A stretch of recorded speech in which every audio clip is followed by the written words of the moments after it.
Good afternoon, everybody, and welcome to this week's From the Field Farm Chat with Idaho Wheat.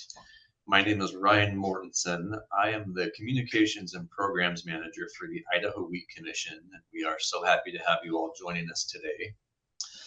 On with us today, we have Kellie Kluksdal, who is the Director of Communications and Events for the Idaho Grain Producers Association, IGPA, also known as IGPA. IGPA has a big event coming up here in a few months, and we wanted to take this opportunity to get the word out, get the information out, and hopefully answer questions that you all may be having. And hopefully Kellie can get those questions answered and we can get a good turnout for this conference.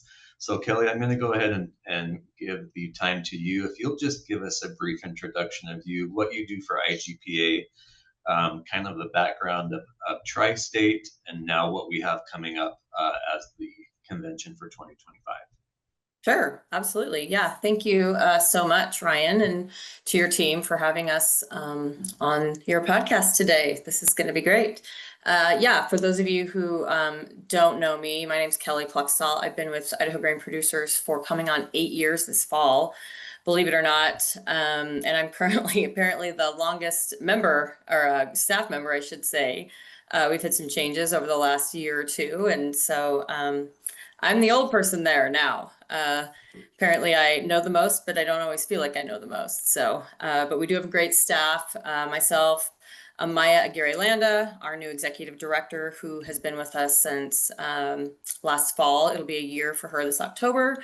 And then Harmony Wright, who is our director of finance. And again, as Ryan said, I do the communications and the events for IGPA, and have just loved all my time.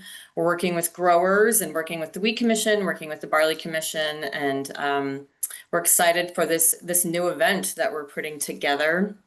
A lot of you may know the traditional model has been the Tri-State Grain Growers Convention, which we have worked in partnership with the state of Oregon and the state of Washington for many, many years, and have gone to different spots around the Pacific Northwest to put together that convention.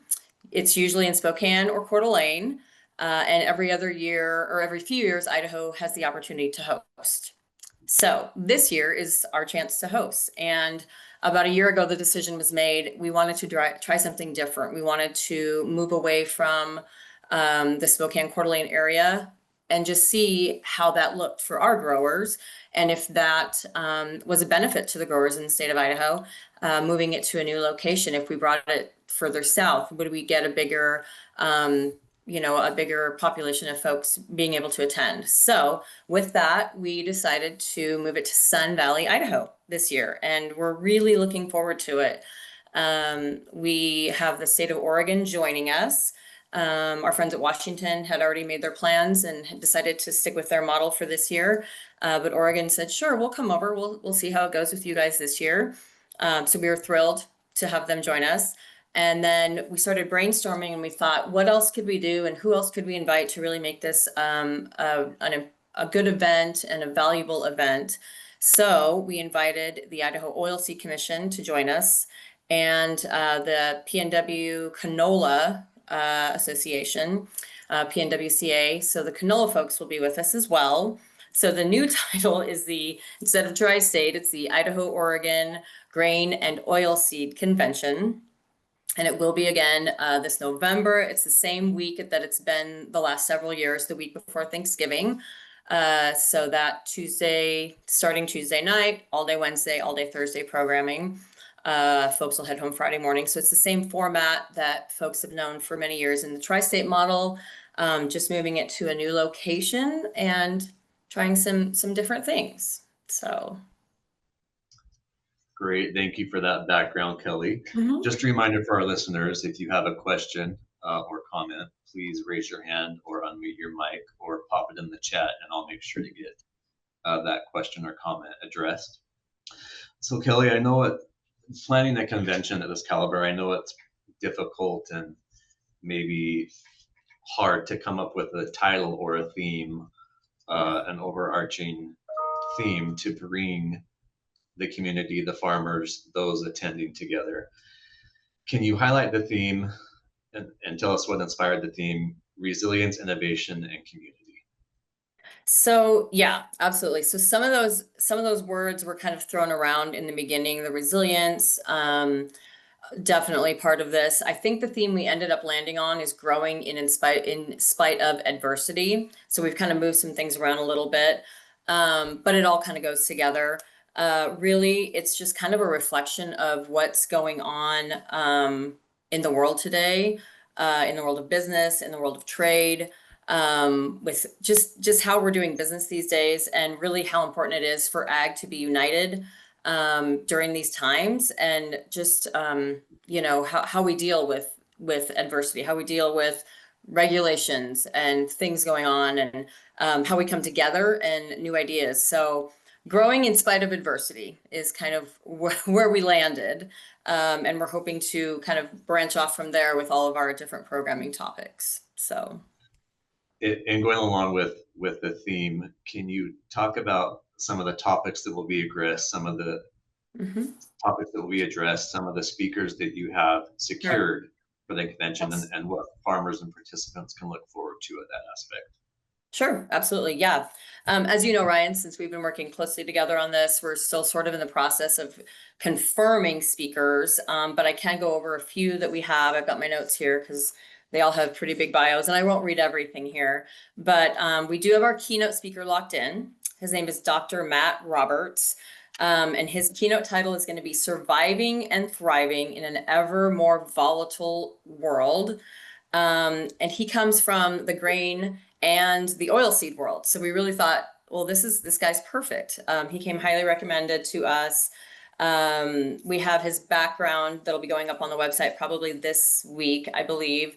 He has a PhD in economics from North Carolina State University, and he's done work in the commodity and energy world.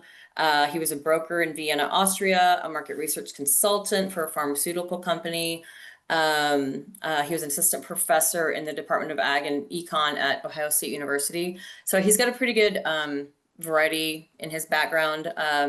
And again, came really highly recommended. We watched several videos of him before deciding, and he's really dynamic, and I think will get the crowd excited and engaged. And we're hoping that he'll really give us a good perspective on different things.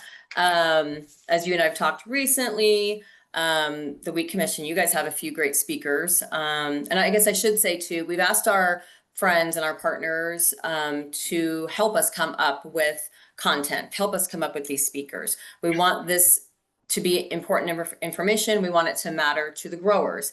So we went to our friends and our partners at the Idaho Wheat Commission, the Idaho Barley Commission, Oregon Wheat Growers League, the Idaho Oilseed Commission, and the Canola Association. So those are our partners, and we said, hey folks, help us come on with content and give us your ideas for speakers. And so you guys have, and we really appreciate that. So Ryan, you'd mentioned you guys have our new J.R. Simplot endowed Dean at the College of Ag and Life Science at the University of Idaho, Dean Leslie Edgar.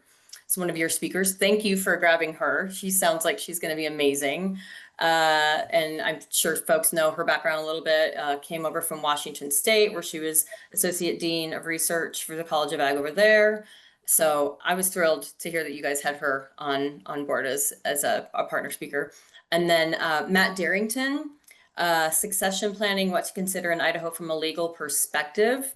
And I'm not as familiar with Matt, but that sounds great. And I know you've been working with Oregon as well on putting together your breakouts kind of simultaneously. Oregon has Sally Hansel on the same topic, but more focused on the Oregon side of things. And then they have Kevin Dooling from KD Investors to provide some market analysis, I should say, in another breakout there. So those are great. We're real excited for that. I know Barley's working on theirs. I was excited to hear Dr. Jared Spackman is going to be a speaker for Barley, as well as Dr. Christopher Rogers. He's with USDA, so I think they're waiting to get a little more confirmation on him. And then Barley is doing a panel discussion.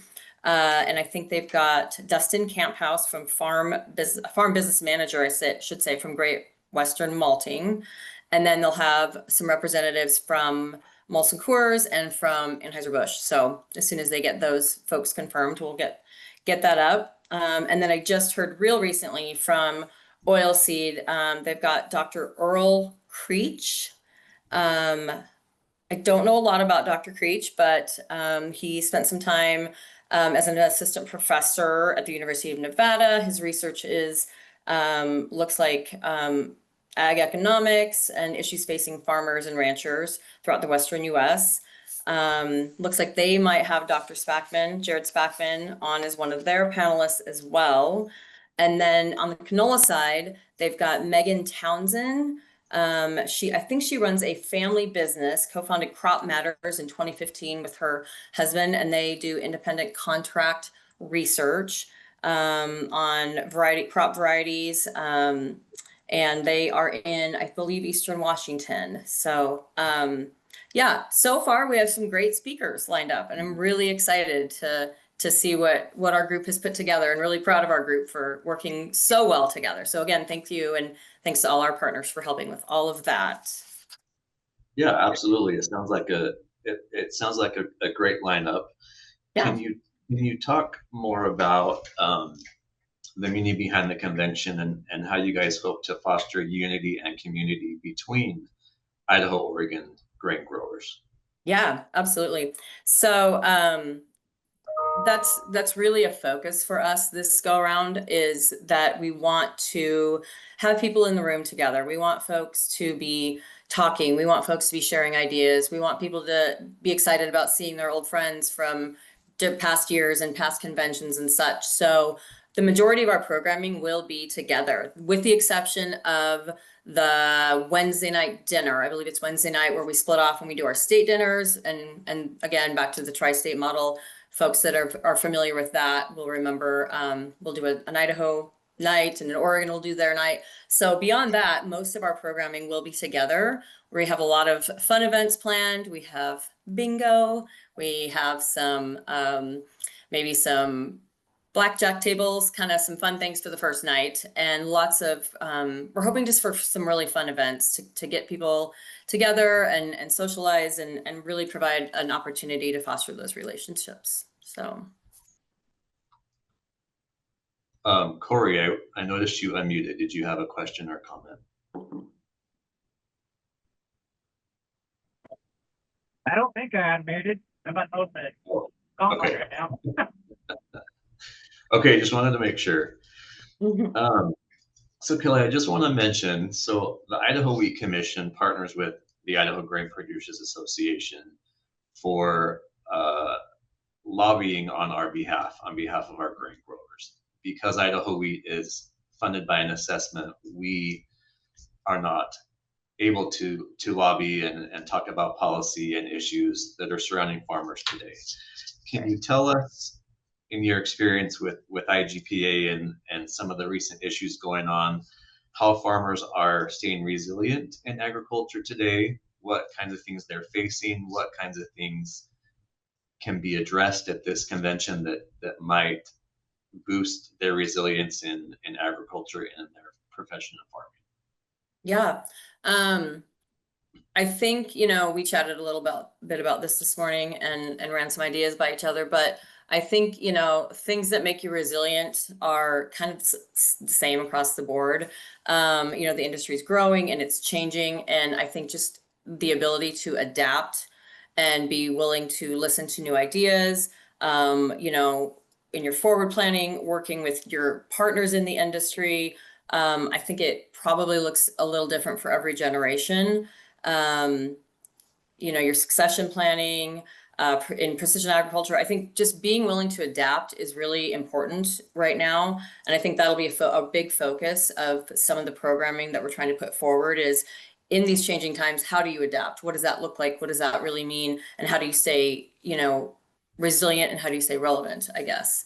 But I think all of the speakers so far that we have lined up are probably going to hit on that a little bit in their own, different ways. But it's definitely something that we're going to want to be having conversations about together when we're there. So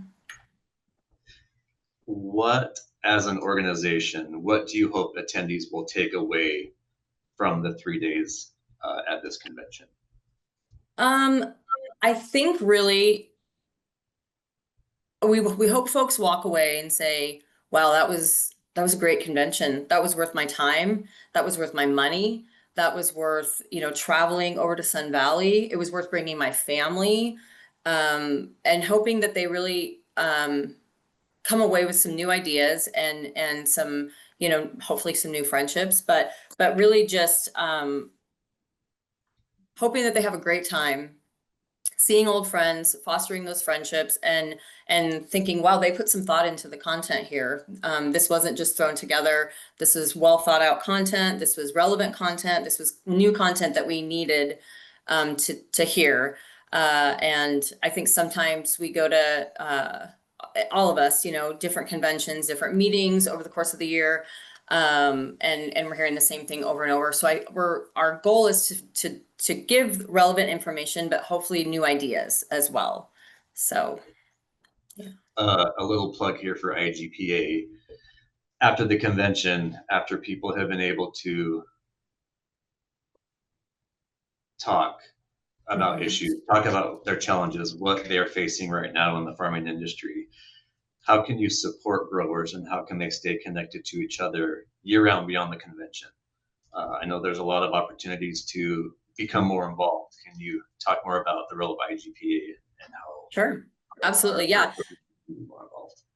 Yeah, absolutely. And as you know, throughout the year, our group and your group and our friends at Barley, everyone's doing meetings across the state and sending our guys to DC, sending our guys to these conventions to really build those relationships and make sure, as we've said so many times, that growers have a voice at the table. I think just putting, again, having all this good content together is kind of the most important thing. But really just, I guess for lack of a better word, we're always looking for new members. We're always pushing our membership. And if we have, folks that are coming to our convention and want to become a member of IGPA, we welcome that. We will give them all the information. We want them to be on our email list. We want them to be on our socials. We want them to come to our meeting, come to the table. We want them on our text list. We want them to get the information and to see what we're doing on their behalf. And, we've been doing a lot more meetings since when Amaya came on board. I think part of her self-training was she wanted to get out into the community. She wanted to get across the state and meet growers.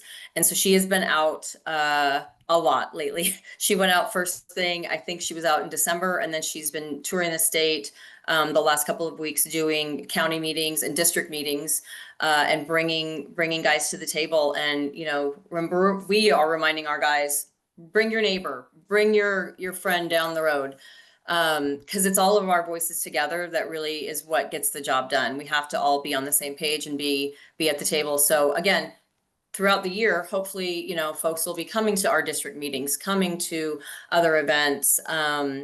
We're doing an event in the next couple of days with our friends at Sugar Beet and our friends at Potato. And we're bringing some legislators out into the field, and we're going to a couple of growers places. We're touring the fields, touring some facilities, and just we're hoping to do more and more of that, working together with you guys, with our friends at Barley. I can't state enough how important it is to have good relationships with all of our friends, and we're all on the same page here. And any event that you guys have, we're happy to help with, of course. And we've talked about that quite a bit. But yeah, we're hoping to just do a lot more events and just getting out there and getting our information out there to growers, and again, growing IGPA's membership, because the more guys we have around the table, the better we all are. So. Sure. Guys and gals, I should say. Yes, good clarification. Yeah. So in your effort to promote the Idaho-Oregon Grain and Oilseed Convention, yes, just in a couple sentences, can you tell our listeners why this is a must attend for them as growers, ag leaders in Idaho, those interested in the agriculture industry, even congressional staff, whoever it might be, why this should be a must attend event for them? Okay.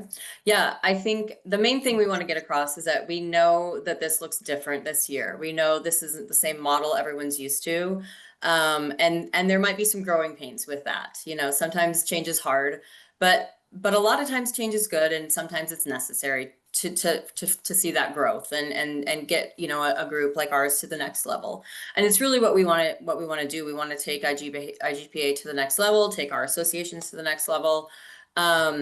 But we really want everyone at the table. We really want all of our leaders, our county leaders, our national leaders to be there and to really come together to brainstorm these ideas, to be in the same room. It's so important to be in the same room together. And to your point, yeah, we'll have congressional staff there. Hopefully we'll have some legislators there, all of our growers, our board members. Just getting as many people in the room together, I think, is going to be so beneficial, and we don't want anyone to miss it. Again, there's going to be games, there's going to be fun stuff, so we're trying some new things. Hopefully it's gonna go well and be exciting and be a fun event for everyone. The other thing I wanted to say too is that we really want to push the fact that family is, you know, the bottom line for every single one of us, right? And we want to make it an event where if it's easier for a grower and his wife and his kids, or her husband and her kids, for the family unit to travel together, we want them to be able to bring their families. And so we're looking at some programming for kids. Hopefully we'll have a few things to keep them occupied. Sun Valley is an amazing resort. There's tons of stuff for kids to do for whichever parent might be handling the kids while the other parent is in meetings. We just want to make it, more family friendly. So the new ideas, people around the table, seeing old friends, good programming, family friendly event. Those are all the reasons we really want everyone to be there. So That's great. Thank you, Kelly. you bet. Going forward, this event will continue to happen annually, just different topics, different speakers, different locations as we move forward, correct? So, you know, Ryan, that's a good question. We're not totally sure what, you know, the future years hold if we decide to go in a different direction. Right now, we're just focused on Sun Valley for this year. It's possible we could be there next year as well, but you know, we're open to all ideas, and we really, again, it's about our growers. What do our growers want? What is beneficial to them? Do they see a benefit in going this direction? Do they see a benefit in going a different direction? We're all ears, and you know, we work for the growers, and whatever is going to be the most beneficial to them is certainly the way we're going to go moving forward. So, yeah. For those on the call, Kelly, I posted a link, the Great. registration link in the chat for everyone to refer to if they'd like.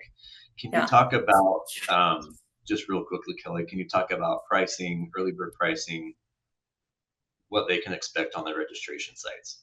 Yeah, so thank you for posting that. I appreciate that. I was going to give a plug to go to the website and then follow us on socials. We're starting to post a lot there. Registration is open. Early bird is now through September 1st, so that'll give folks a little bit of a discount. And members, if you're a member of IGPA, you should have received a code in an email, which will save you a little bit more money as well. But that early bird goes till September 1st, and then I think pricing goes up a little bit from there. And then yeah, just get registered from that website. You can get your registration done. You can get your hotel booked, and we're constantly updating it with information, specifically on the speakers now that those are rolling in and we're getting people confirmed. That information will be plugged in there. Our sponsors that we have, their information will be there as well. So yeah, the sooner you can get on there, get registered, get your room secured.